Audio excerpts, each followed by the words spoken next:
Hello, everyone. My name is David Bloom, and I have been the VertNet project manager for the last 13 years. I'm also the GBIF North America regional representative. In fact, I have many roles and responsibilities in the data sharing and biodiversity science community, but I want to start this presentation with a clear statement of what I am not. I am not a lawyer. I am not a maven of etiquette, and I didn't sleep at a Holiday Inn Express last night. So what I'm sharing with you should not be taken as legal advice. You should always check with your institutional legal counsel when you have serious questions or concerns. What I offer is a combination of well-researched material that is intended to provide you with a clear understanding of the basic issues surrounding the data attribution, copyright, licenses, and the public domain. So let's get right down to the ABCs of attribution. To start, please understand that there are two sides to attribution. On one side are the actions that you can take to give yourself the best opportunity to receive the credit that you deserve for the work that you do to grow and maintain your collections. On the other side are the actions that you should take to give others in your community the recognition that they deserve for doing the very same things. How do we get or give what we and our colleagues deserve? We do exactly what all of those grown-ups from our childhoods told us to do. We use our magic words. I realize that using magic words might seem a little silly to a group of well-seasoned professionals and academics, but in truth and in action, the metaphor is appropriate. In short, the more consistent and insistent that we are as a community in our requests that data users give attribution when they use our data, or to put it a different way, the more that we ask nicely and say please, the more likely we are to change the culture of research and to make attribution a standard practice. The reasons for saying please are simple and, for many of us, of critical importance to the longevity of our collections. When we ask or remind or tell data users to recognize us when they use our data, we are simply asking them to give us the recognition that we deserve for all of the work that we do as the shepherds and stewards of our collections. It's the least that anyone can do when they benefit from our efforts.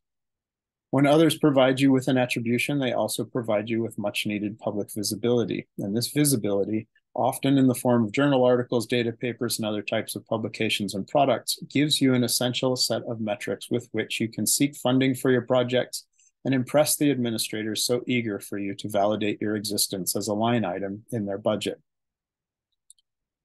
There are several actions that you can take to say please. One such action is to develop and publish a set of norms that give data users and the community a clear understanding of the ways in which you wish your data to be used, including the ways you wish to be acknowledged for making your data available to them. VertNet did this very thing 10 years ago. We published the norms to our website, and we still publish the link to the norms with every data set and with every occurrence record that we help to mobilize. The limitation of a set of norms is that they're just norms. We can't force people to follow them, but we can apply polite pressure, and we can make it as easy as possible for people, to adhere to our expected modes of behavior. If you want to create your own set of norms, you are more than welcome to use VertNets as a template. I will just use my magic words and ask you to please give us credit when you do so, just as we recognize the Canadensis norms upon which we based our efforts. When you publish your data to an aggregator, such as GBIF, iDigBio, or VertNet, you will be required to select one of three Creative Commons designations for your data. These options include one waiver and two licenses. The CC0 designation is a waiver that places your data into the public domain and permits users to use your data however they see fit.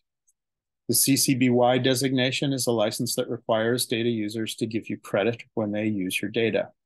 CC BY-NC is a license that requires that data users give you credit for and limits what can be done with the data to non-commercial uses.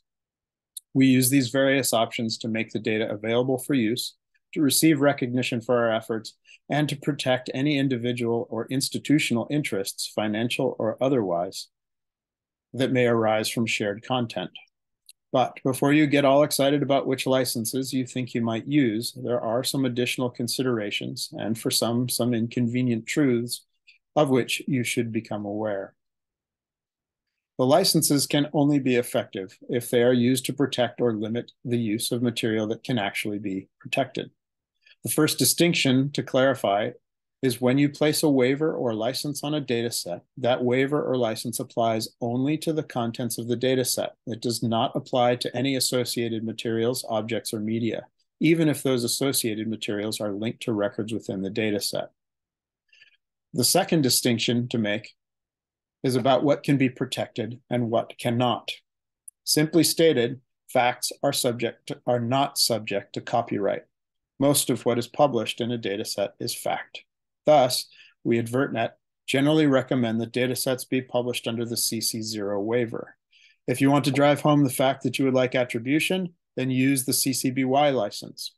The CC BY-NC license is the most restrictive, and as a result may discourage users from using your data, even if their intent is academic or educational. What can be protected are images, media, and other obviously creative works. These materials can be protected or made available without restriction using any of the CC designations, including but not limited to the three I've already described, but can also be protected by customized terms of use, such as an institutionally generated legal document. When the metadata associated with these materials are published, those licenses and terms of use can be included. The data, however, remains outside of the scope of copyright and most protections. Note that the Creative Commons waivers and licenses are all designed to be recognized internationally, but they may be superseded by national laws and regulations in some locations outside of the United States. When you have made a decision about which designations you want to use, including a norms document, you can place those designations and links into the metadata of your data set, as well as into each record within the actual data file itself. When you do so, it is recommended to use the link to the appropriate waiver, license, or norms document rather than using abbreviations or document titles. I know that this is a lot of information in a very short period of time, but before we finish, I need to mention the other side of attribution. I know that many of you have spent many hundreds and thousands of hours working in your collection and want to receive the credit that you deserve for those activities. But in order to give all of your pleases some weight, you also need to use the other magic word and say thank you when you benefit from the work of others. There are several simple ways to say thank you. First, understand and respect the waiver or license and treat the material or data accordingly. In other words, give the respect that you expect in return. Next, share your knowledge. If you have used data in a project or paper and you've had to make adjustments or corrections or additions, such as georeferences or taxonomic updates, share that knowledge with the publisher. Wouldn't you appreciate it if someone returned several hundred georeferences to you? Also, let folks know that you've published a paper or other product. It makes reporting metrics so much easier for everyone. Third, produce a complete citation. Don't just cite the download. Actually get in there and recognize all of the contributors to a given download if you use their data. This is especially helpful for recognition in print materials and when links are unavailable or non-functional.